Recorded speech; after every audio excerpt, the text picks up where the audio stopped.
This video will discuss Page 1, Basic Information. There are two sections on Page 1, Applicant Information and Project Information. At first glance, both are self-explanatory. However, we've seen some easily correctable hangups that could delay your city's reimbursement. The city name should be the name of the small city seeking reimbursement. No surprises there. The address should, likewise, match the official city mailing address. The project contact name and project contact title should match the contact information of the person your city submitted as the point of contact for the Small Cities Assistance Program, even if someone else filled it out.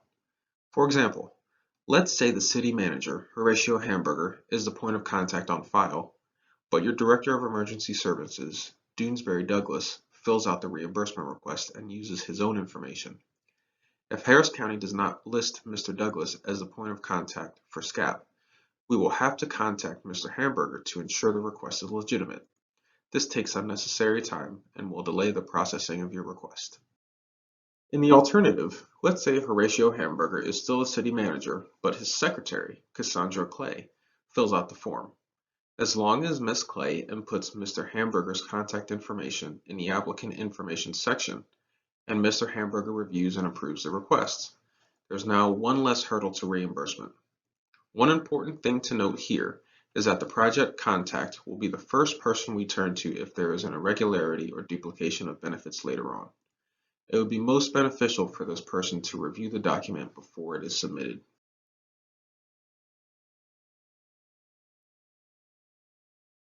The project information section is, likewise, deceptively simple.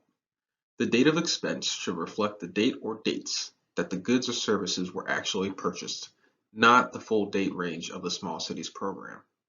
Even if this purchase was part of a larger project which spanned a longer time period, the dates here should only reflect the amount of time in which expenses were incurred.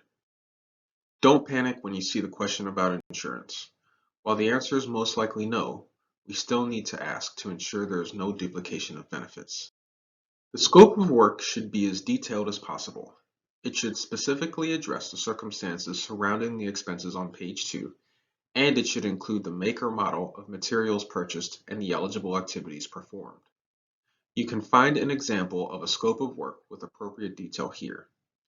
As with everything else in this form, we ask for detailed information to expedite the processing of your reimbursement request. The more information we have, the less we have to ask you for later. This concludes the Page 1 video. The next video in the series is a video tutorial on Page 2, Itemized Expenses. If you have any questions about anything covered in this video, feel free to contact us via the information listed.